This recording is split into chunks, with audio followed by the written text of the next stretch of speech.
Greetings, Race community. Brent coming in live from Rhode Island, and I am thrilled to welcome today's guest to the Race podcast, Deb Taft, the CEO at Lindauer. Welcome, Deb. Thanks, Brent. Great to see you. It is great to see you as well. And given the fact that I am working remotely here in Rhode Island, I think that is good fodder for this conversation. Before we dive into a bit about your story and perspective on the nonprofit fundraising world, tell me, what is Lindauer? So Lindauer is a retained executive search firm that forever, 25 years, has focused on the nonprofit sector. Started out in fundraising, deep roots and advancement in fundraising, which is relevant to our conversation. But at this point does a whole range of leadership roles across nonprofits and across every part of the nonprofit sector. So be it healthcare, education, arts and culture, nonprofits, charities across the United States and around the world. What is the sector mix? I've gotten to know you obviously by way of our work in the education vertical at Evertrue, which has been our primary focus. That has broadened a bit recently with our merger with ThankView. What is the mix with Lindauer's work? So it's really quite a spread. Education is still the largest in everything from public universities, private universities, liberal arts, independent schools, community colleges. So that full range, still our largest sector. But in fact, everything else has grown. Healthcare and academic medicine has grown. Arts and culture, interestingly, even after 2020, continues to grow. And the charity sector, you may remember that I spent some years not only in the healthcare arena, but also leading all the fundraising for the Girl Scouts globally and nationally. And so, that whole idea of major national chapter organizations and even small nonprofits, because even within the Girl Scouts, there are large nonprofits and then there are smaller nonprofits. So I really fell in love with that full range of things. So really, Lindauer does the full mix. Well, you have had a journey through the nonprofit sector with exposure, as you said, to a few of those different categories before taking the role at Lindauer. I do just want to quickly understand, to frame things for our audience, your own educational journey. So take me back to oftentimes I say, take me back to your junior year of high school when you were making your decision and how you ended up at Harvard. But I think in your case, I might say, take me back to eighth grade and ultimately what the decision-making process was to attend Phillips Exeter Academy, one of Evertrue's first and longest standing partners, and truly a remarkable place. Was that something that when you were in, I don't know, fifth grade was on the radar, or what was the catalyst to go there? Better story there, Brent. My dad taught at Exeter for 38 years, and my mom and dad were in a dorm for 25 years. So I do remember that they were one of your first clients. I'm the youngest of five Taft children, and all five of us went to Exeter. So really, as you can imagine, just a huge opportunity to be there at school, but also to grow up in that environment, right? Those are, people think of and often have misconceptions about independent schools as very precious and privileged places, but as in fact, of course, enormous numbers of students on financial aid and very rich textured communities in these institutions. Well, I love that backstory, and I need to share this with you if I haven't already. But my co-founder Jesse Bardo attended Phillips Andover, and his parents were. His father was an English teacher there. His mother taught at the Pike School. And so he taught me the expression "fact brat" for the first time. And so I guess you and your Taft siblings were quite a fact brat rat pack or something like that. Oh, the FBI, Fact Brats Incorporated, actually. Got it. Kind of funny. But that's also how, I after I then came obviously to Harvard for college, for university, loved that time there, loved being in an urban environment, and went into banking. I was actually at Bank of Boston when it was Bank of Boston. It's been merged many times since then, but at a time of really exciting interstate banking and opening up. And so learned a lot, many stories around that as well. But it was when I was at the bank that I first received the call saying, we've recommended you, this is a friend of mine said, I've recommended you to Beaver Country Day School to get into the field of advancement. And they're going to call you about a job and you should take the call and you should take the job. And in some ways, the rest is history. That I was always more of a business type, right? So the banking story is real, but I went in, of course, therefore, to the almost business side. A lot of my family members were on the faculty side, and I went into what I would call the more business side of advancement and marketing communications for Beaver Country Day, and then Cushing Academy, Native American Preparatory School, founded a school out in the Southwest, and then Concord Academy for 9 years as assistant head. I love that. I do have to just get your perspective on the independent school world and the positioning of the independent school world and the evolution of the independent school world, which you lived, in your childhood and also in your professional career. What's your take on the independent school world? My sense is the independence of the independent school world positioned that that category of institution extremely well over the course of the pandemic. I think so. I mean, we expected there to be some health in that arena in the independent schools coming through the pandemic and as it continues, because these were really seasoned boards. I really do want to shout out to the boards. These are boards and board members who tend to serve on a lot of nonprofits and have seen a great deal. They have been broadened and democratized in wonderful ways, and I think that you and I would appreciate. But the level of experience on a lot of these school boards, they've seen it. They've seen crises, they've seen issues happen, they've seen economic challenges, and they know how to navigate it. We saw that strength hold. But it doesn't mean that the independent schools aren't facing a lot right now in terms of, I still think there are challenges on diversifying these communities. And really, I mean, for belonging, not just performative diversity and inclusion, but really to create belonging and to ensure that we have different kinds of environments and contexts. I also think coming through the Me Too movement and a lot of some things that some schools are challenging, I'm actually grateful. The sad part about those stories, but the good part is that we've had to go back and reckon with some things that I think independent schools needed to deal with. You, looking at your career path, I wouldn't have seen, especially after the time at Concord Academy, serving as assistant head of school, literally growing up in the independent school world, off ramp into banking, on ramp back into the business side of the world of advancement in the independent school world, going from such tight knit, intimate communities to some of really Dana-Farber, for example, as globally recognized healthcare fundraising organization operating at a scale that is the polar opposite of an independent school, and then also spending some time at Tufts, not maybe at that same scale, but still a much larger community than the independent school world, and then ultimately getting to both pursue your MBA, but also serve at Simmons in a leadership role. Just what are some of your perspectives, and maybe even as you speak with candidates that you work with at Lindauer, on the pros and cons of the small, intimate, independent school community, the large, globally leading Dana-Farber level nonprofit, regional education opportunities as well. It's rare that one person gets to do all of those different things as you have. I'm a real believer in that. I often actually encourage people to try to test themselves in a variety of contexts. Unless you're someone who cannot navigate a larger context, I really think the diversity of experience will serve professionals well in their careers. There are some through lines. I mean, what I would say, Brandon, I say this to candidates, is think through who you are, the story, the through lines, the stories of your career. So interesting parts about making those moves from Exeter was an older organization that had to continue to modernize. Think about that, then moving to Dana-Farber and to Tufts Medical, which was the sixth largest employer in Massachusetts at the time. And so those stories of modernizing older historic organizations, really a through line in what I did, because I'm also actually a startup, a builder and a grower more than a maintainer. And in all of those stories, we were really building in profound ways, even at Simmons, bringing in all the graduate schools into the main sort of undergraduate graduate campus and understanding how we could be more like one Simmons.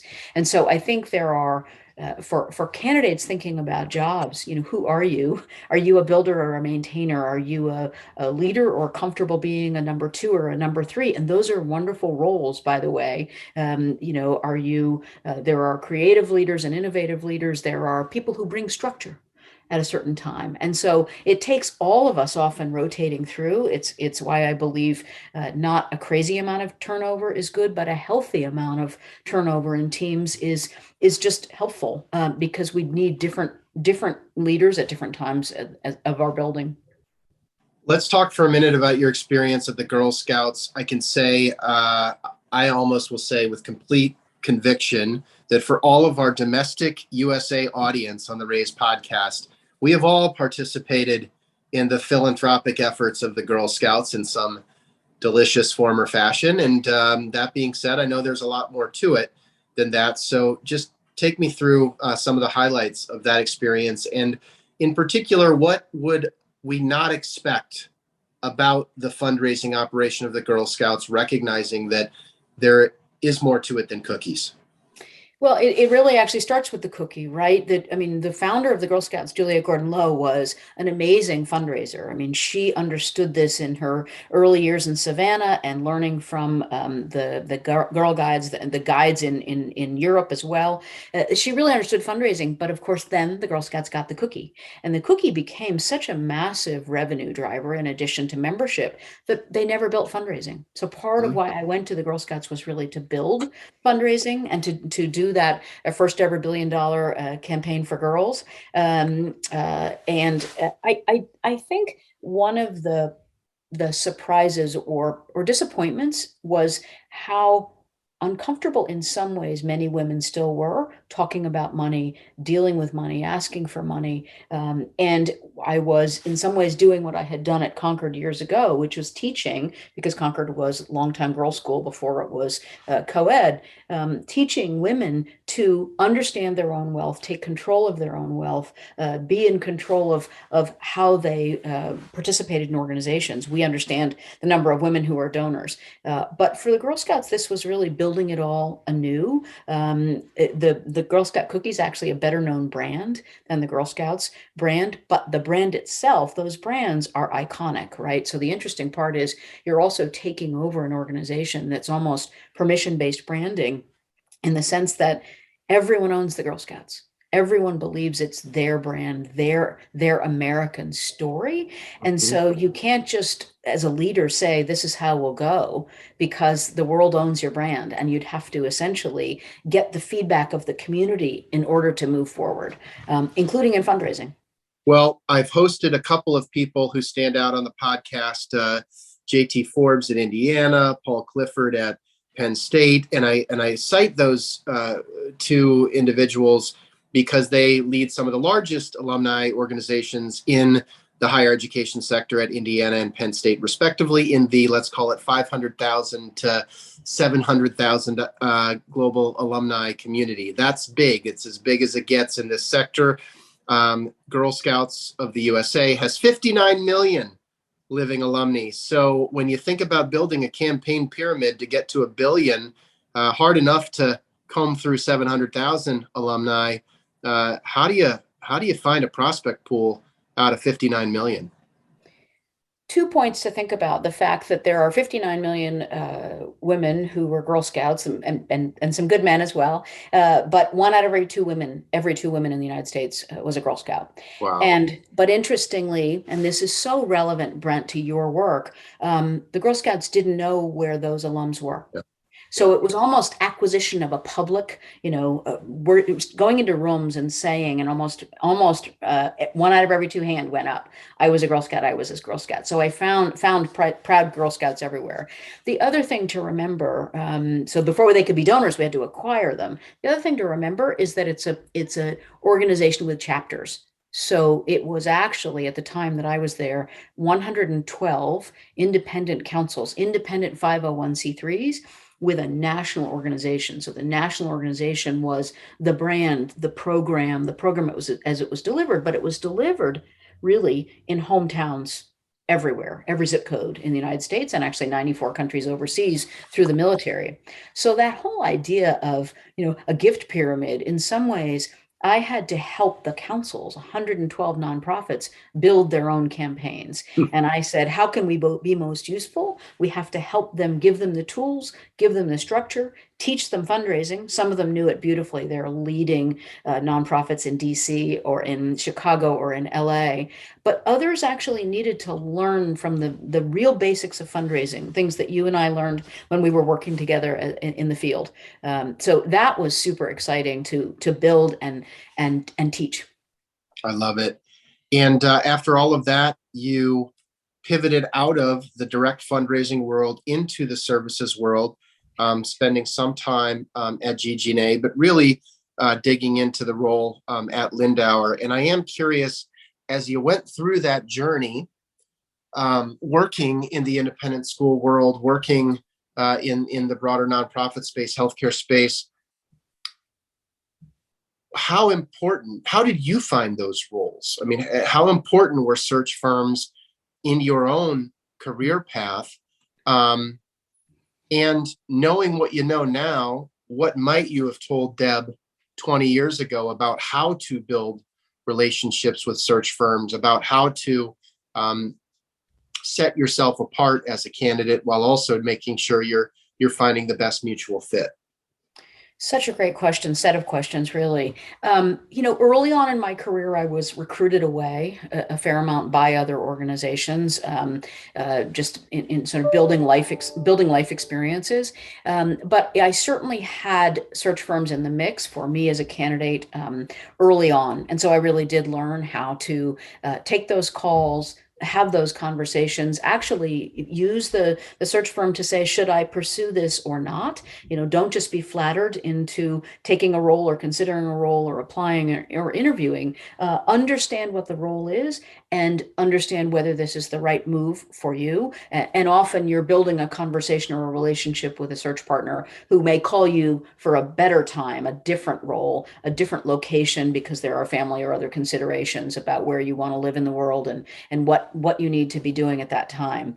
I do think just in terms of being a candidate, taking care of your career, understanding, trying not to turn over too much, trying not to have the stints be too short. That is one of the biggest problems in terms of hiring new leaders, that clients will say too many short stints. So being able to tell that story in a cogent way, managing your references, right? You and I mean, I've had leaders who've gone back and whether they should or they shouldn't have gone off book and called every leader I ever worked for. And so how do we think about how do we leave well when we're leaving an organization? How do we tend those relationships over time so that people are there to speak for us?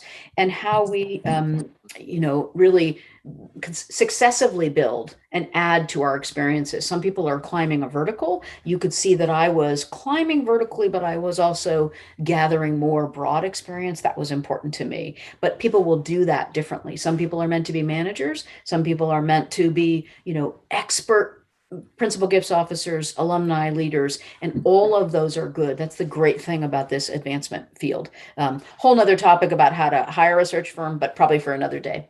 Well, tell me just about the role of search firms. What is the business of search, and why does it need to be specific to this vertical? There are search firms that serve many other sectors. What is it about the nonprofit sector that you feel, and I imagine you must have competitors that serve both for-profit and nonprofit environments and so forth. But what is it about the nonprofit space that you think is unique and supports Lindauer's positioning?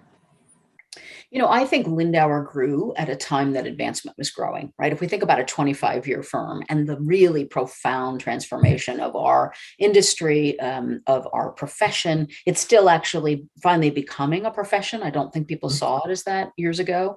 And so, for us, I think for our clients, having somebody who understood nonprofits, understood how to test, fundraisers can be good spinners. And so that idea that we knew how to get under what was your role, your agency in a major gift, or in transforming that alumni program, or in building the whole advancement services and data structure, we can get under and listen in a way that some general search firms cannot. So some of them do find great talent. A lot of them actually don't want to do advancement roles. They may do CEOs and presidents and school heads, but they're not as comfortable doing the advancement roles. And that's just, we built a team of individuals who've been in the profession. And I think that has made a difference in our ability to do our work. Tell me about the arc of your world over the last 20 months of the pandemic. I imagine there was that initial moment where any vendor partner, any leader of any organization was in a little bit of a part, panic, part assessment phase where we were all trying to figure out, what does this really mean for us, right? We knew it probably wasn't great for airlines and probably not great for hotels, but it wasn't totally clear what it might mean for higher ed, what it might mean for nonprofits, what it might mean for a museum versus an independent school, which had very different outcomes during the course of the pandemic. What was the pulse at Lindauer, March, April, May, versus, July, August, September? Because my sense is it must be a remarkably busy time right now, given all of the movement, the Great Resignation. But we weren't talking about the Great Resignation at the beginning of the pandemic. We were talking about the buckling down and riding out a storm. And so just tell me what that meant for you and your team. I think running a global firm probably gave us a little bit more early intelligence, right? So we had clients in Australia, in China, in Asia, in Europe. And so we were already hearing, before the United States was hearing some of it and taking in the news from the World Health Organization, we had signs that something was shifting profoundly. I will tell you that I called a lot of people. There's no pandemic corollary in our life, our personal lifetimes, yours and mine. But I certainly called colleagues who had really led through the economic crash or led after 9/11 and understood how to lead organizations through really challenging times. What happened in the spring was that most organizations were planned to put all their hiring on hold. And yet think about it, they needed the funding, they needed the resources to continue to move forward. And so we said instead, well, let's see if we can find a way through, and absolutely repositioned the team and said, our job over the next few months is to help our existing clients get through.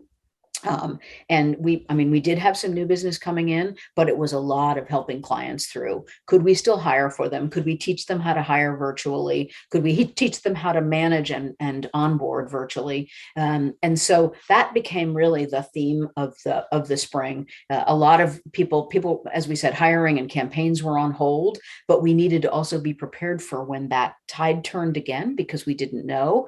Things began to open up in the summer.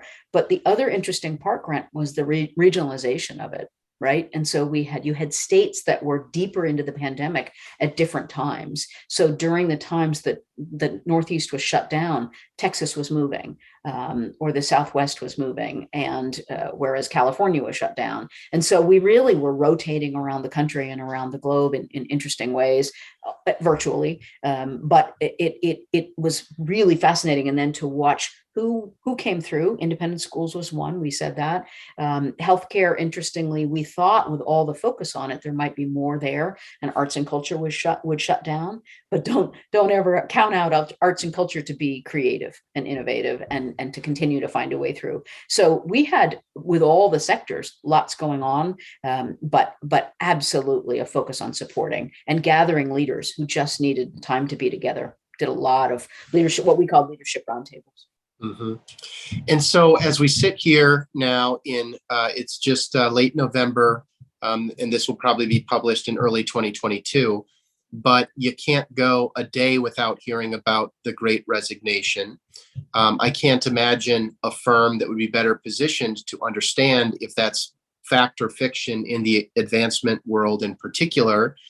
And as much as you must get macro insights or do surveys among your candidate pool or the leadership you work with, you and your colleagues must also have countless one-on-one conversations where you maybe are able to, or we're able to hear the changing tenor from I'm going to buckle down and ride this out to I'm going to peek my head up to this is what I want for the next chapter of my career. And in particular, we have been big advocates for supporting remote work in advancement, in particular for fundraising roles that generally pre-pandemic, you heard leaders say, we want you out of the office. We don't want you at your desk. Now we've gone through this interesting period where in some environments, it's get back to your desk, even though we want you to be back out on the road. And I know just hearing from advancement professionals who reach out to me saying, hey, love what you're saying about remote work. It's not happening here. Or we would like to do that, but our president won't let us. Or there's some structural thing about equity where because the faculty can't work remote, then fundraisers can't work remote, even though the roles could not be more different. And so I say all of that really to set up this question, which is knowing what you know now, both through aggregate data and the one-on-one conversations you and your colleagues are having. If you were a senior vice president of advancement in the education sector, how would you approach remote work? What would your policy be if you were trying to recruit the best talent available in today's market? There's no doubt that you absolutely have your choice of top talent if you can build in remote work and remote options for people. Just no doubt about it. That's what many, many, many people want. Some people love to be on a campus. Great. There'll always be a place for that. But I do think the level of talent seeking fully remote and or hybrid. There are people who are still willing to move. People are moving around the country, but the commutes were killing people. They're worse than ever, actually, post-pandemic, because people aren't on public transportation. And so the amount of lost time and lost productivity, I think we have to figure out as leaders, and I understand I'm coming from a school of thought. I managed a significant remote workforce at the Girl Scouts, so I'm used to it. I'm used to having people all over the country doing their jobs in really interesting ways. I do think it's an interesting challenge right now. And what's the ethical responsibility of a leader in an educational community where the education is so tied to a town or a city's success, right? And the students are saying, we want our adults around us. It matters to us that there are the role models and the mentors.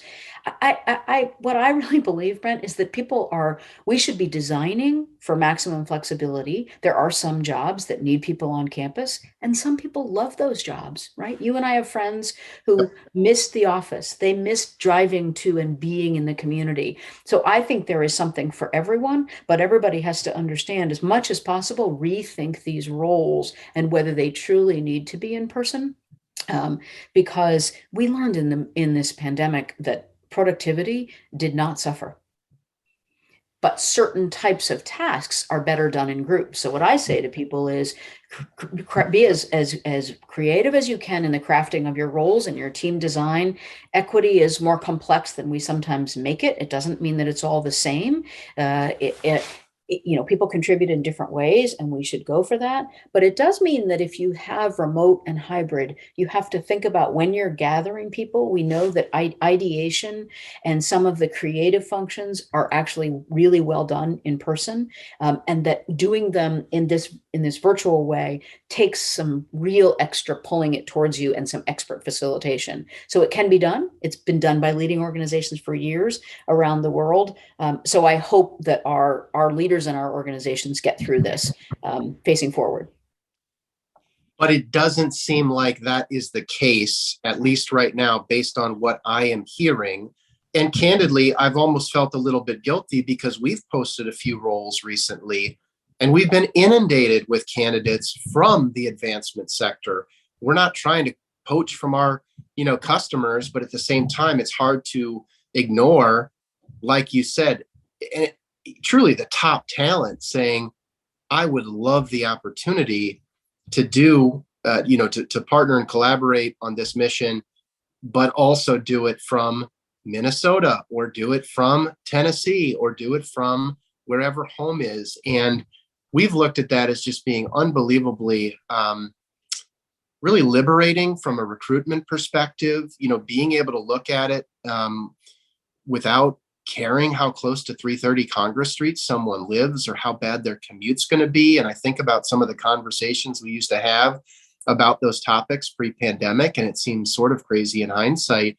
I also recognize we're privileged being in the software space, that it is inherently well suited for remote work. I'm not suggesting the basketball coach should work remotely or that, faculty members should be remote. I do think it's very role specific, but it unfortunately feels like it's been quite binary at many educational institutions. I am curious, given your work, public, private, small, large institutions within education in particular, are there patterns around remote or hybrid work or in-person mandates within the advancement realm based on your client base, or is it really institution specific? I would make it leader specific, Brent. I think that is the biggest definer right now. It is not sector specific. I'm seeing innovative leaders at big publics and big privates and small privates and independent schools. I'm seeing people get very smart and creative about this and think about what the future workforce looks like. What does education look like, right? What does higher ed look like? And yes, we're so used to that campus-based model. Some people are, but if you spend any time around some of the more virtual educational models, they are profoundly energizing and brilliant. And so, I take my lessons from so many places, but it has more to do with if a leader, and I think there is something here that is sometimes generational, right? But there are leaders who simply cannot lead a remote workforce or a hybrid workforce. And the centrifugal pull back to the old ways of being is strong. I think maybe the workforce will bifurcate, right? And people who love that will go to that. But I don't know how those organizations will do long term, because I don't know about the innovation coming through that workforce if really you're just going to be pulling from your town. And people don't want to leave their families. They don't want to uproot. And so I worry a lot about the survival of organizations that are I'm going back to the old way instead of there are new pathways and I'm committed to finding them. How much do you feel in your role and in the work of your colleagues at Lindauer, have you had to become consultative around these philosophies? Because I could see let's call it more old school client of yours who says, Deb, I need these 3 positions filled.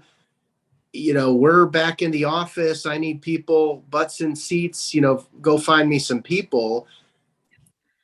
On one hand, you could say, okay, that's what the client wants. Like, let's go try to match up people that are hungry for the in-person experience and just align the candidate with the culture of this organization.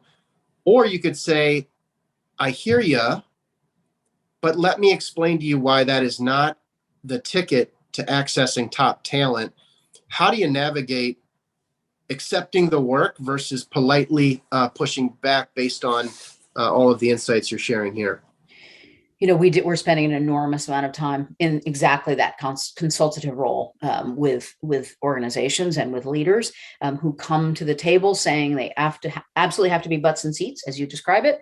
And then they begin to see that some of the talent they really want has no intention of moving to that location full time. They're happy to spend a week a month, X days a month. I mean, actually, people with guidelines can work out their lives sometimes, but the level of talent they'll be able to see. And so it often comes as we're going through the process, we're actually convincing a leader to consider if they want to attract that level of talent and remember to add diversity on top of it. So if you want more leaders of diverse lived experience and you're in a certain locations in this country, very, very difficult to recruit there. And so what will make it possible? And leaders might say, but then that person's not truly in our community. Actually, I think they'll grow it. But for leaders who want to make sure that they can maintain the lives they had and be part of this community, some of these hybrids really have been exciting and have grown the organizations in new ways. So a year down the line, leaders who said to me, I'm never hiring a remote person, have fully remote team members. And I mean, one said to me last week, I can't believe this, how well this has worked. It's made us better. That's what we want. So tell me about some of the placements that you're familiar with, that that your colleagues have worked on, that never would have happened pre-pandemic, that maybe you're proud of, or that stand out as just being reflective of the new reality that we're in. Have any matches been made that come to mind, or maybe you expect might be made here in the coming months? Yeah, I do. I'm seeing some really exciting possible matches unfolding. I mean, some have taken place already, and that's one of the stories that I just told you about. Somebody who got their dream leader, but fully remote across the country, and a year and a half into it, so happy with the choice that they made. We're also seeing some other interesting dynamics of this, because it's causing search committees and hiring leaders to rethink. And I think you can imagine this, that in the days when no one would have imagined a child running into the screen and jumping up into dad's lap, and you're on an interview and you hold your child for a second and say, hang on, and you go on with the question, right? And then you say to the committee, hang on one second, I just need to set this little guy up. And then you go off and you set the little guy up and you come back. And we've had committees say to us, Brent, how Brent handled that caused us actually to choose him as a candidate. And that, to me, is profound as we think about people's lives. We've had this sometimes crazy separation between work and home. And I'm not talking about blurred boundaries where we don't want blurred boundaries, but understanding that people are full pictures and whole humans. It's been really exciting to see organizations realize some of those, the mom skills, the dad skills, the coping skills, are relevant across the arenas and in their jobs day to day. Some of those hires have been, for our team, super moving. That's really cool. And you sure wouldn't have gotten a window into that part of our lives before. And yeah, I was just thinking of I had a baby on a lap in a Zoom call this morning that comes to mind. And I'm glad that isn't just a fleeting first month of the pandemic, that maybe we've reframed our comfort level with integrating work and life. And so as you think about where we are, it's November, late November, early December. This is sort of the beginning of budgeting season in the advancement world. Really will pick up in earnest in early next year. What do you see as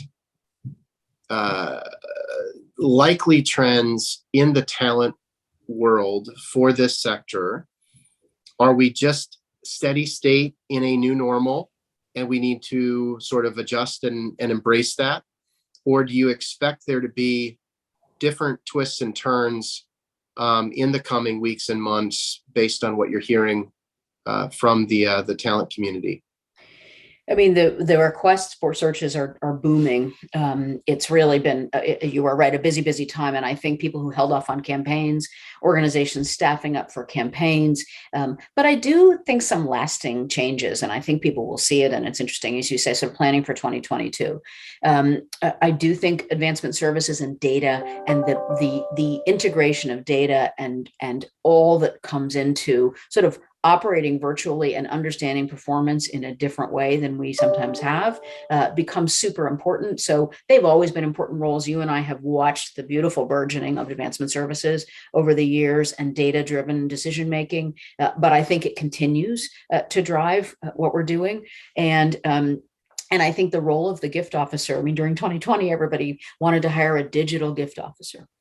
And I remember thinking, we will move forward where hybrid is it, right? We may be in and out of pandemics, and this one for a while. There'll be fires, there will be floods, there will be other, geopolitical upheavals in our country or around the world. And as leaders, we need to have teams that are actually agile enough to navigate that. You and I might be sitting in a donor's home, and we need to be good at that. And then we also need to be good in this medium as well, and an ability to fluidly go back and forth between them. So it may not be a digital gift officer. Isn't it simply more a good gift officer or a good alumni relations person who's adept in various channels? So I think we have to think about that. I think the budgeting has to plan for that hybrid nature, right? We're not going back to fully in-person events in many cases. People like this hybrid event, but they're more expensive. And so how do we think about our budgeting in that? How are we using our training dollars? There's so many different parts of the budget in this regard. And how will the events and the individual fundraising settle out? We certainly learned about our ability to ask for big gifts, even through this medium last year. You mentioned budget. An important factor in budget is compensation, which is sort of this taboo sector. You can't work in the nonprofit world and also want to make a lot of money. That would be totally unreasonable. But let's talk about compensation for a second, because one of the things that has always struck me is when you look at the revenue generating parts of these educational institutions, in particular, fundraising is a big one. What's another big one? Athletics can be a big one, and we have zero problem. We're in football bowl season right now, and you're going to hear all about the coaches that make the $500,000 bonus for achieving XYZ bowl or ABC record, or what the retention packages are going to be. We have zero problem paying for performance at nonprofit educational institutions for the president. We have zero problem doing it for not only the head coach, but the strength coach and all the way down the roster. And then we talk about, if somebody can go out and raise $1 billion, why can't they make $1 million? And that is just crazy. I know you feel strongly that there needs to be more and more talent coming from other sectors, that we should be a talent magnet. But it's hard to be that talent magnet in such a hot economy as we think about this part of the world right now, without being able to pay people really, really well. Do you see any changes happening there? Am I crazy to think that someday fundraisers should be compensated for performance the same way that football coaches are? Or are we forever going to have that double standard in this sector? I actually have been excited to see the incentive compensation models that some organizations are challenging. I don't know about the million for the billion, right? Because the old thinking about fundraising was that there was an ethical concern, right? It might cause you or me to go out and inappropriately get that $1 billion from someone. I don't think it's that simple, and I haven't seen much of that in my career. But I do think that some of these team-based goals, the incentive models, where you and I have to work together to produce a result, therefore it's not just Debs or Brent. But on the other hand, I listen. I support incentive models. There's also enormous upward pressure on compensation overall, and base compensation. What right? makes you feel that way? What are some of the benchmarks, milestones where you would say, wow, XYZ role would have been this amount 2 years ago, and now we're pressing at this level? What are some of those specific examples, if you don't mind sharing? Yeah, we've seen a lot of the independent school advancement leaders absolutely go, almost everyone, not the smallest schools, going past the 200 mark. And obviously some of the wealthier schools higher than that, some with incentive models. In the colleges and universities, we're seeing many more 3s and 4s in front of leaders. Obviously the big, we know the big institutions and those who are making $1 million a year, and they're responsible for programs that bring in much more than that. So you're right. I don't actually have a problem with that level of compensation based on the level of fundraising and investing in talent, because it returns, right? If it's not returning. This must be publicly available on 990s. I'm not going to ask you to name names, but are there advancement leaders making $1 million a year? Sure. So that's been true for a while now. And some of the big publics, right, where they are, they're total compensation packages. But if you add up the pieces, you can get there. And so I guess that's why I think we're too secret about talking about the Right. compensation opportunities in our profession. I would I don't agree. I bet we think have this is a people. poor profession anymore. And I Right. don't think that's wrong. You and I agree with that. We don't think that's wrong. Yeah. No, That's right. I am sure we have listeners right now, including me, by the way, who are blown away to hear you nonchalantly talk about 200 plus a year at the independent school level, 300 to 400 becoming the norm in the higher ed sector, a million plus not being out of the question. I wonder how many of our listeners right now are surprised by that. Maybe they all know it, and maybe it's what people sort of whisper about, with their friends in the office. I'm not privy to that. If you're listening and this surprised you, shoot me a note. Let me know that, Brent at evertrue.com, or shoot Deb a note. We'll get her info as well. But I do think that we should be much more confident in helping people understand you can do really well and do good. And the mission doesn't have to come at the sacrifice of your family, your personal financial goals. You should be able to work in the nonprofit sector and still want to achieve financial freedom and be able to retire and live a great life. And I do think sometimes there can almost be a sense of guilt of even wanting to make money. And I think like that is something we would be really well served to address. And as you've just highlighted, a lot of the leaders in the sector are doing this because it's an amazing intersection of being able to do very well financially and do work that they feel very proud of. But we don't talk about that very much. No. And it's also why I believe we can be bringing people from other professions into advancement. It's the greatest set of jobs, right? You can be a relationship person. You can be a data geek. You can be an operations person. This field, our field, has it all. And I think it's incredibly compelling. And I think the compensation is not as bad as anybody thinks. I love it. Deb, just tell me, have you had any mentors along the way or people who have helped you as you've continued to go down your own leadership journey? Yeah, I was lucky in the Tufts medical years to have Ellen Zane as CEO and learn so much. I mean, we managed that organization through a massive transition and financial restoration. It's all in the history, in the public books, so everyone knows it. Case studies and whatnot written about it. But the idea of how one communicates as a leader and brings your team with you in that journey, that this is a team journey, not one leader's or a couple of leaders' journeys to turn around and to rebuild an organization.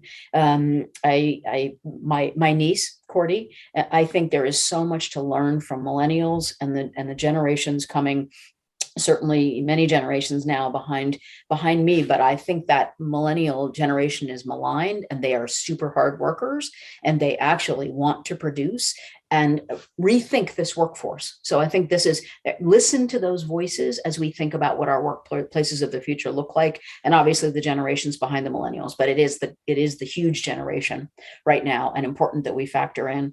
And then I have had a lot of.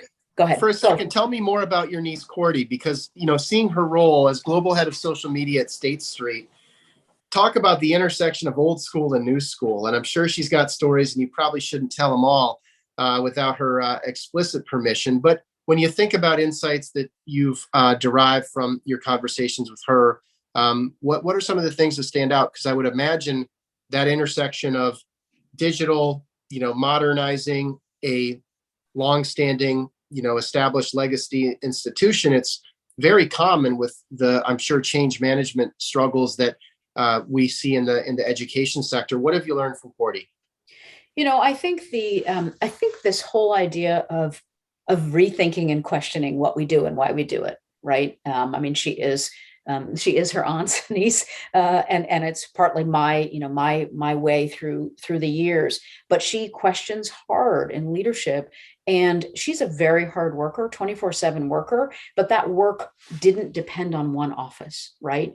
She has learned you have to go in and do FaceTime. But when I'm really listening to her, her best work is done sort of operating around the world, teaching an old organization to think about social media. I mean, really, no one was listening in the beginning. And that's not even meant to be a cut. That reflects lots of organizations that you and I worked with. They thought social media was another newsletter. And it's not. It's a profoundly different way of engaging with the world, and the two-way, so that you can't be talking at, you need to be listening to, and it's an ongoing conversation. And so, really rethinking how we think about age, how we think about talent, is mentoring young to old, old to young, across peers. And then, of course, the commitment to, for Cordy and her friends, the diversity and inclusion in their generation. They don't want to see it go backward. They want a sharing of power. They're comfortable with an intersectional community. And so I think, how we build workforces forward, I hear a lot in her voice and her stories to me of what it's like to be in the work world today. And listen, I listen hard to that. Then tell me about your own team building. Are you hiring at Lindauer? We've got a couple minutes left. How might our listeners know if not only engaging a search firm for the next role, but actually joining one like you did might be a viable career path? I think it's very much a career path for people who think that search might be interesting. I spend time talking to people all the time who want to get into the field and want to understand what it is. Think about it. You're not just getting to work with one organization like you're getting to work with lots of organizations. And that is fascinating. You have to want to be able to, you have to love the phone still, interestingly, even in this digital age. You have to love these conversations or Zooms. You have to be comfortable in every medium. But it's incredibly compelling. And you can work from anywhere. We're a 100% virtual company at this point, giving people space when they need it. If they need some offices to go to, we can create that. So Lindauer is doing a lot of fun stuff right now. We're definitely hiring, but a lot of our peer firms are hiring too. So reach out to people and let people know that you're interested in learning more about this profession. There's a lot of opportunity. Love it, Deb. Best way for folks to get in touch with you. I know you're active on LinkedIn. I'm sure that's any search professional's best friend, but what else should people know if they want to get in touch? Yeah, LinkedIn's great. dtaf@lindauerglobal.com. So easy to find me on the Lindauer website. Search us, and any one of us actually you can reach. And we really do urge you to reach out. This is not meant to be behind a wall. We love to hear from you. I love to hear from folks. And I'm on a lot of different social media, so feel free to reach out. And my cell's pretty open there too. Hey, Deb, last question. Am I going to see you on the conference circuit again? This is a hot topic right now. We're trying to figure out, I've made so many relationships with people like you, spending countless hours on vendor floors all over the country, case conferences, you name it. And we're budgeting right now, and we're really struggling with, do we go back to that? Your whole point of how do we look forward, or do we just revert to the way we used to do it? And we're obviously longtime partners of CASE, and you and I have collaborated in that capacity. But what is the future of the conference for building Lindauer and Evertrue? Yeah, I think it's an interesting question for us as businesses. I do know there are lots of people out on the conference building plans for 2022 to be back in the conferences. And Brent, I wonder if it actually takes on a newer and different and more important role again in a hybrid or remote workforce, right? What if those are the times when we in fact are flying our teams in for some time together? You and I agree to meet or even bring our teams together. I think we should be using those floors in a new way. We should be using those meetings in a new way, and thinking how we teach. We now know we can deliver a lot of stuff in this medium. So what are those meetings for? And I think there are certain types of gatherings and ideation and creativity and energizing and motivation that may become more the use of those those stands. So we're building it in, not so much in the old way, but to be back out and to be listening. I mean, you do get so much information. Well said. I am looking forward to some, non-scripted 30-minute or 45 or 1 hour Zoom block type conversations that you get in that environment. And I suspect I will see you out on the conference floor at some point here in the coming months, Deb. Thank you so much for sharing your perspective. I've always wanted to learn more about the search world. I've only scratched the surface here today, but you've always just been a great friend and willing partner in helping me get up to speed on various aspects of the sector. So thank you for that. And I wish you and your team the best. Thank you. A joy to be with you, as always. Excellent. And with that, Brent, going to close today's conversation with Deb Taft, the Chief Executive Officer at Lindauer. Take care, everybody.